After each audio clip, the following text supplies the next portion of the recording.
Welcome back to Our DNA, the podcast where three men from three different generations get real about life, growth, money, relationships, and the kind of legacy you want to leave behind. I'm Brandon Duplessis, 42 years old, father of four boys, and I've been in sales for now 2 decades. All right. I'm Phil Price. I've made money, lost money, and had a lot of fun along the way. So I got a lot of life experiences to share, and I'm 72 years old. And I'm David Medina. I'm 26 years old. I'm one of the owners of the Creative Collective LLC. I'm a published author and I work in sales, and I'm just starting on the ride that is life, and I'm doing my best as we go. That's right. That's what we're all doing. That's what we're all here for. Yes. That's right. So today,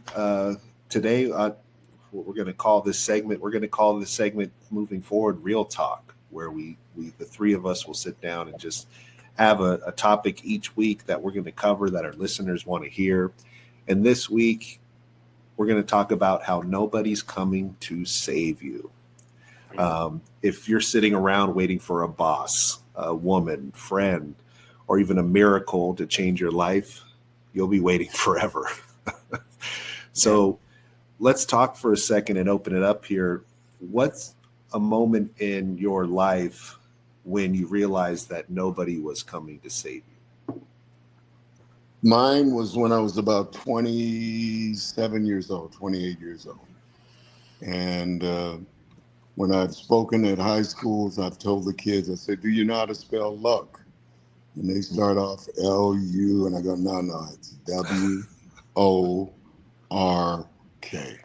If you work hard, you're going to be lucky.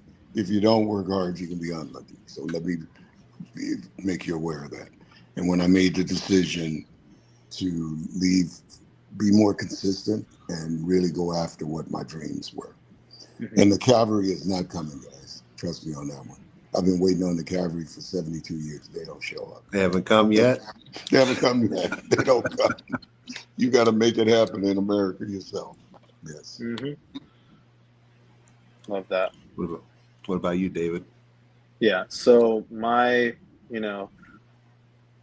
experience with that is when I was, it was right out of college, and I had just finished my first book I was writing. It was called Frat Boy.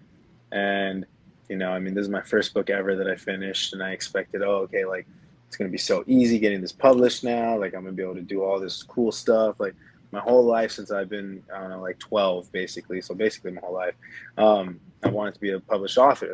That's literally all I wanted to do in life. I went to school for creative writing. Halfway through, I got into communications, and I figured, let me add this on just so I can, have a little bit more education on something. But creative writing's always been my passion. And, I faced the harsh reality of getting a book published. And this was, I think, when I was 22, when I was trying to get my book published originally, and I'm 26 and still have not published that book, because the only way that's actually easy right now is self-publishing. And most authors understand that it is not worth it, especially if your only outlet is Amazon, because Amazon does not pay their authors. So that's when I realized nobody was coming to save me. So I had to do this myself. So I started Creative Collective because I wanted to sell more books as a self-publisher. And I've sold a good amount of the books that I have now. That I have published smaller books, but it's built an audience. It's built my money back from the investments I've put into it, and build a lot of relationships that I very much cherish today. So all worth it. Yeah, absolutely. Well, I have two moments that I wanted to share, and they're kind of simple ones. They're not too complicated, but they were impactful for me. The first time I realized nobody was going to come save me was actually in college, when I was living in a dorm room or a shared apartment with a bunch of guys I played basketball with. And, people eat food and then they put those plates in the dishwasher or the sink. And then that food piles up and the dishes pile up. And a week goes by and you realize, man, there's a lot of dishes piling up in this sink. And that was the moment I realized I got to wash those dishes. Like, if I don't do it, nobody's going to come do it. Nobody's going to come make my bed. Nobody's going to come wash my dishes. Like, I got to take care of that. So that was the real truth about the first time I had like a nobody's going to come save me kind of moment. And appropriately with this title of the episode, the way we're structuring this podcast, we've all been talking about having a little bit more structure, topics, and getting some help and finding someone that maybe understands it a little bit more on how to organize everything. And that just wasn't happening, right? We're 20 some odd episodes in. We've learned each other. We've had great conversation, but I had to go and look into structure for the podcast and start understanding it and learning it better. And that led us to where we're at right now tonight. And hopefully our listeners and people watching will start to see the improvement of the show over time. So yeah, those were my those two wake up moments for me that I had just in general. And they're simple ones. Not everyone is always this most serious one, but that for sure was definitely a moment for me. So as we get into this and we talk about it, let's talk more serious about some of the things that, as we get out of this shift of no one's coming to save you, there's kind of a struggle with that at times. There's different parts of it, but what I've looked into and kind of when I've set this up, one of the things was about your mindset, right? And how when you go through this transition and you're kind of growing up, sometimes you can be in a position where you have this like victim mindset, or why me? Why do I got to do it? Right. Versus maybe having like an ownership mindset, like I got this. It's my time to do this thing. So share with me, guys, maybe yourself, if you've had one of those scenarios where you got over being a victim mindset, or maybe an example of a good time where you had good ownership of something that worked out for you.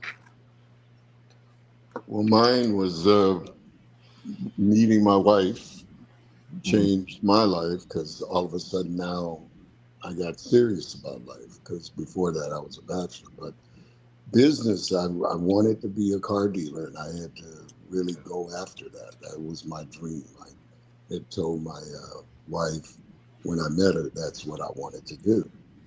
And I had to get serious about life. And the one word that I always tied to success is consistency and your work ethic. Those two things are the most monumental things to get you to where you want to go, in my opinion. You know, and not waiting for somebody else to bring it to you, because it ain't happening. And there's never a perfect time to do anything. Never. You just got to do it. Like they say, just do it on Nike. Just do it. You got to just do it. Yeah. Well, that's the idea that waiting is self-sabotage, right?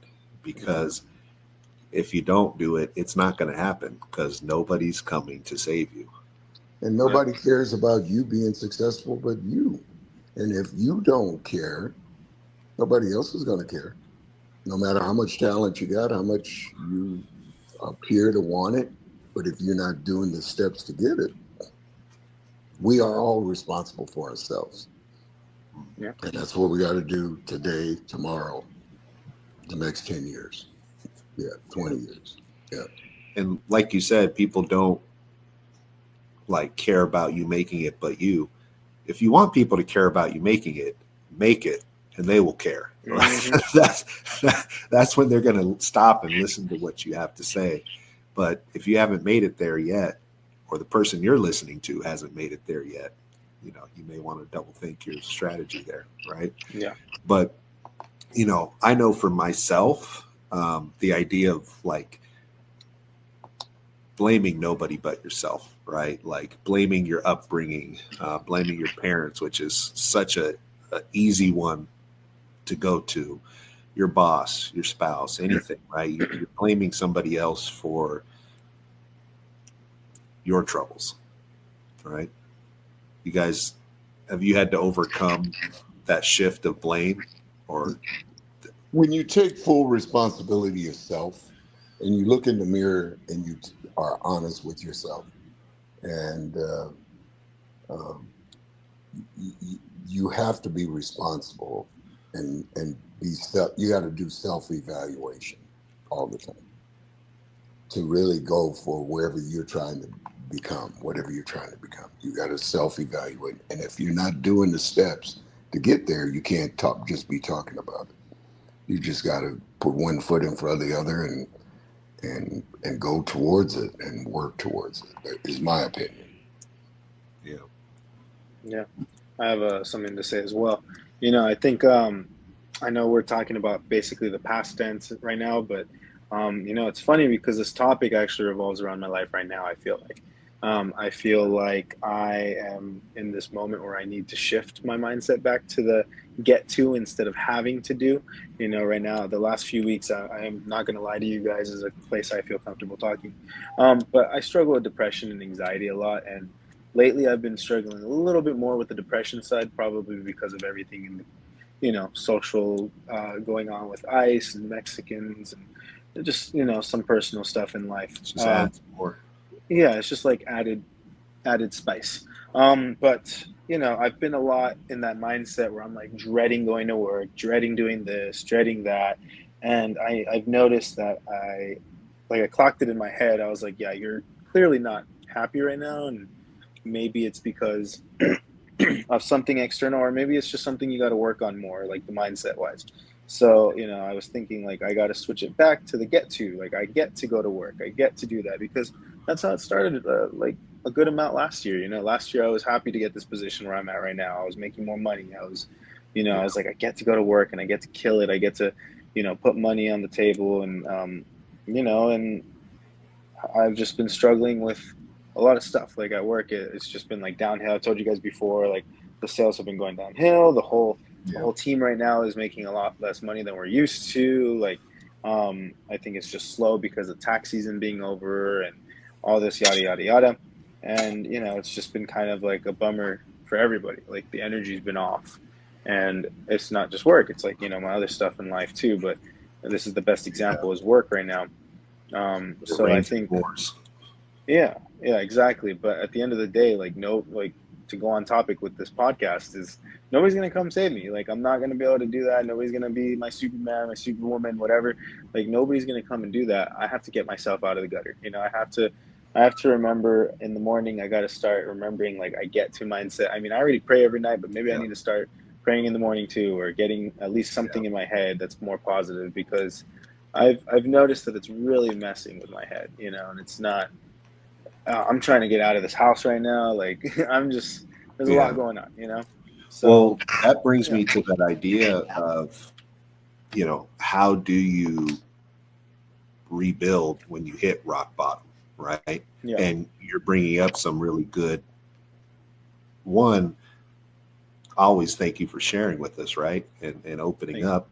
And I know for myself, I definitely, if not depression, I definitely struggle. Like I have my moments of downs. Something could happen in the morning and it could just take me to a different place.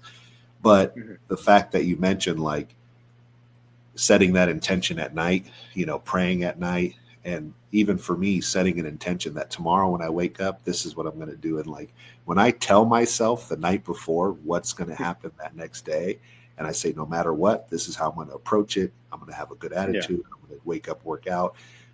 Don't get me wrong. I don't always set that intention. Sometimes I just go to sleep and like my day goes in.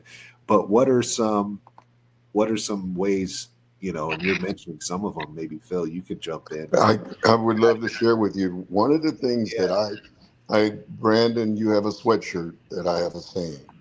Your attitude will determine your altitude. In my 20s, I had the worst attitude. And I own it. And I had to realize that it was me, not the world. And when I changed my attitude, and yes, I can attitude, and every morning when I get out of bed, I'd say, I don't care if it's storming. I look out that window, I go, wow, what a beautiful day. It's amazing if you start with a positive reinforcement, because words are very, very, very powerful. If you get up and you go, oh, dang, I got to go to that job, or, oh, dang, I got to do this, attitude's everything. The only thing you can control, you can't control the weather. You can't control what's happening in life. but you can Yep. control your attitude. I love to tell this funny story. I'm at a big executive meeting with Ford Motor Company, and I accidentally knocked water all over my suit. And they were all freaking out. And I look at them and I go, guys, if this is the worst thing that happened to me for the next 10 years, sign me up right now. They said, well, don't you want to cancel? They all go, no, I'm wet. I've been wet before. They said, let's finish our meeting. We sat there for an hour and I'm soaking wet everywhere. I said, when I go home, I got a closet full of clothes. If this is the worst thing that happened to me today, I'm good, man. That's And awesome. it's all because attitude. And they all remarked, they all said, wow, what an attitude. I says, I had to work on that. It didn't come easy to me in my 20s because I was playing the victim part, that people Yeah. wouldn't treat me fair. It's their fault.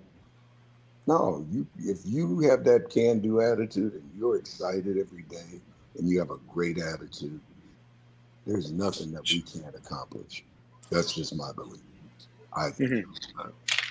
I agree. I think it's that's the idea of the mindset, right? And it doesn't mean it's easy.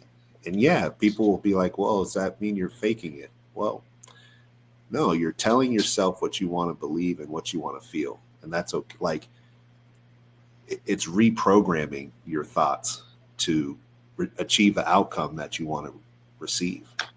And I had to change my attitude, man. I wish, sometimes when you tell stories about your life and you're my age, you wish you had a video so you could really show people this is who I used to be. This is what I And was. it wasn't a pretty picture, man. I mean, I blamed everybody, the weather. They don't like me. They treat me bad. And I had to change one thing and one thing only, my attitude. And I believe that wholeheartedly because your mind is the most powerful tool you got. Henry Ford said, whether you think you can or think you can't, you're right. You're right. If you believe you can't do it, I guarantee you won't do it. If you believe you can, you're going to try and you're going to make it happen. That's just my belief. Yeah. Solid. And when trying to rebuild from the bottom, it's like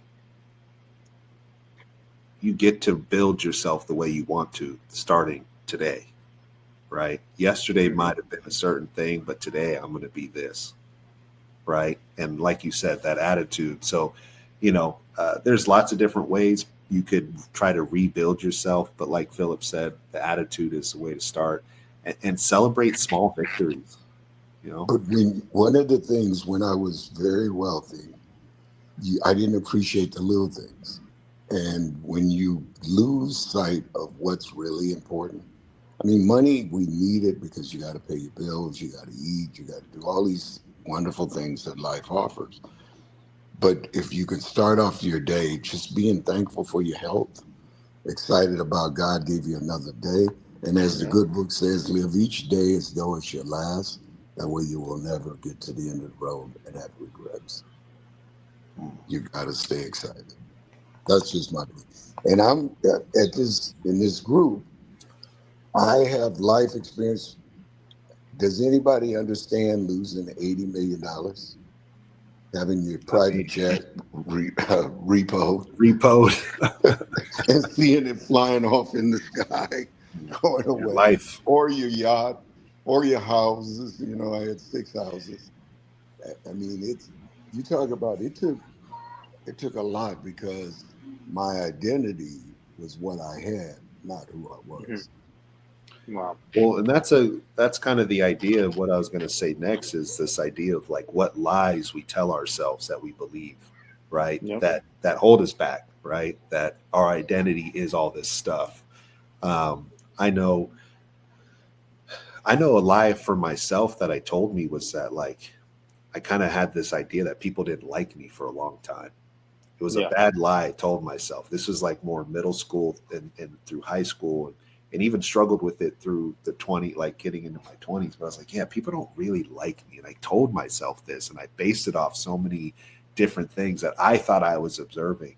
And you know what? It's a lie. Like there are so many people that I've impacted that appreciate me, that love me, care for me. And I was in this victim mindset. And I was telling myself this thought, and I was proving myself right too. Like, oh, well, see that person. And I even catch myself sometimes now doing it, but I've learned to like quickly put in that right mindset and that right thought for myself. Right. So David or Philip, both of you guys, is there any lie that you remember telling yourself that has maybe kept you from your growth, David? You want to start, Philip? Well, the only lie I used to tell myself, I thought I was working hard, but I wasn't working hard. I would show up late, leave early, and a friend of mine who is my best friend, his name is Charles Smith. One day he got his washout check, and it was about 6 times what mine was. And he looked at me, he says, you know, Phil, that's not bad for a part-time salesman. You know, I mean, he knew to get my juices going because he said, you don't put the effort in. I do. And that's why I get the results. And that's why I say luck is spelled W-O-R-K. When I start showing up early like he did, going home late like he did, the income came. You can't put in 4 hours and think you're going to get.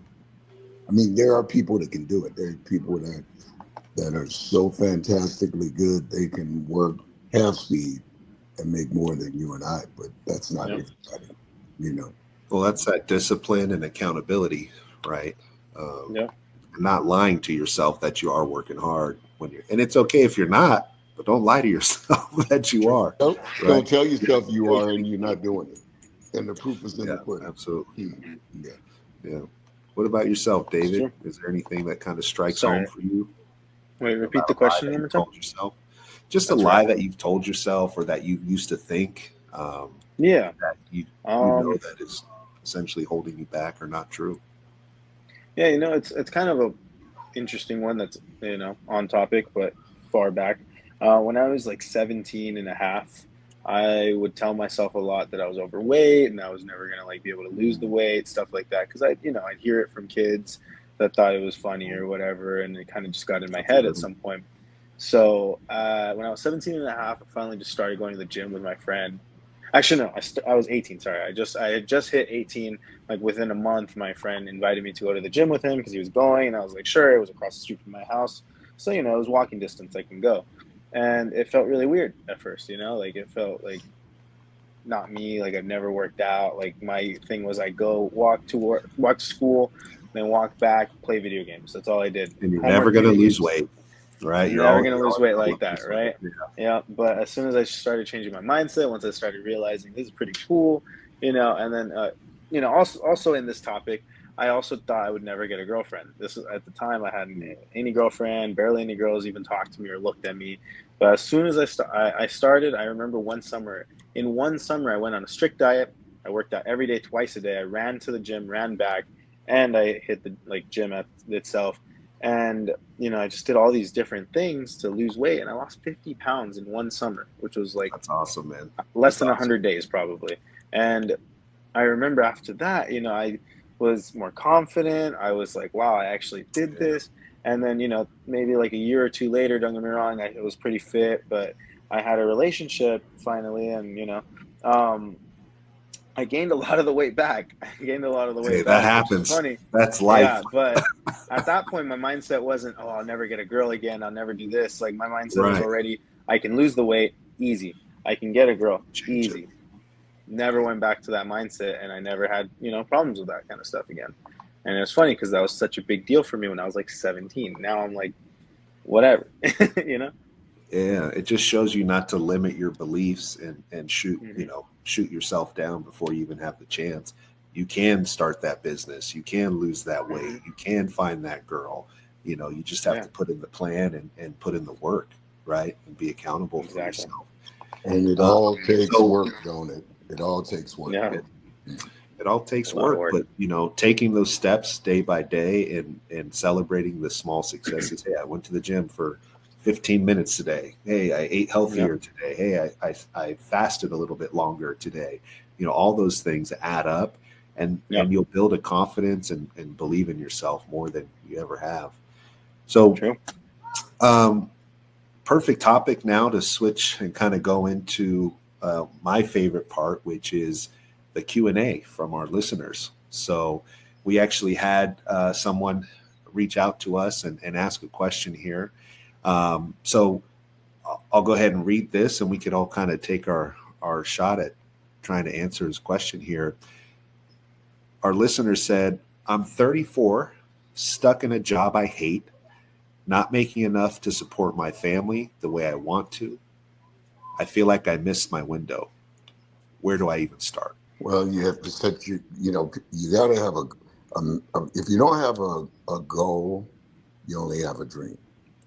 You got to set what you want to become and go towards that. But it's never too late. I'm 72 and I'm reinventing myself at 72. So you just, I thought I was going to retire last year. I found out that wasn't what I wanted to do. And I'm having more fun being back in the business and dreaming of bigger and better things to do again. I mean, That's awesome. I really thought I was ready to retire. I said I'd worked 50 plus years in the auto industry. I was done. Right. And my grandson said it best. He says, Papa, how do you like being back at work? And I said, man, I love it. Really. He says, I can tell. You got your mojo back. He said, there you go. Your energy is back.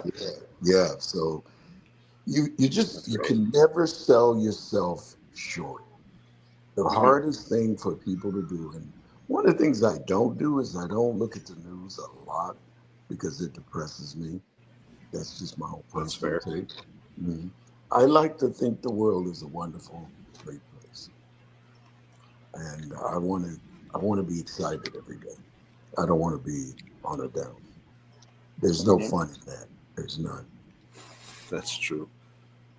Well, like you said, you're 72 years old. This listener's only 34, and that window isn't missed, right? You're saying, start a plan today, and start working towards it.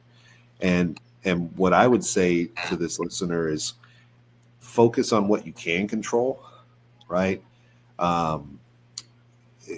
There's a lot going on in the world that you can't control, and I know Philip has said this too before, but with sales and my background, win or lose, the follow-ups and continuing to have continued motion is what makes you successful. So I'll make 300 calls in a day and maybe 10 people pick up. And out of those 10 people, maybe 2 people want to actually have a conversation with me. And how many people are willing to make 300 calls and take all that rejection, all that time to find just 2 people to potentially talk to? And even one of those may not be a real deal, right? Because you can't help everybody. But I can't control who's the one that's interested. I can't control who's not interested. I can't control how much money they do or don't have.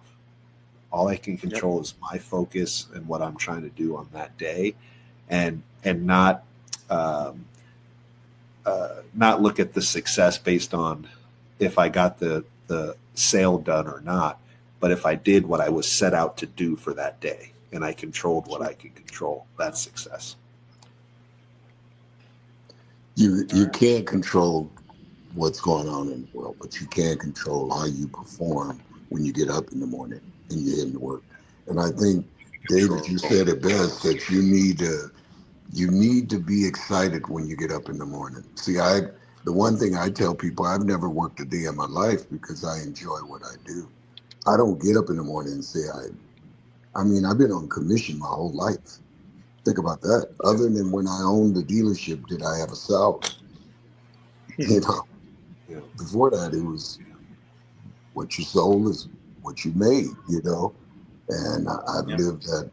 And a friend, my first boss, his name was Jay Brown.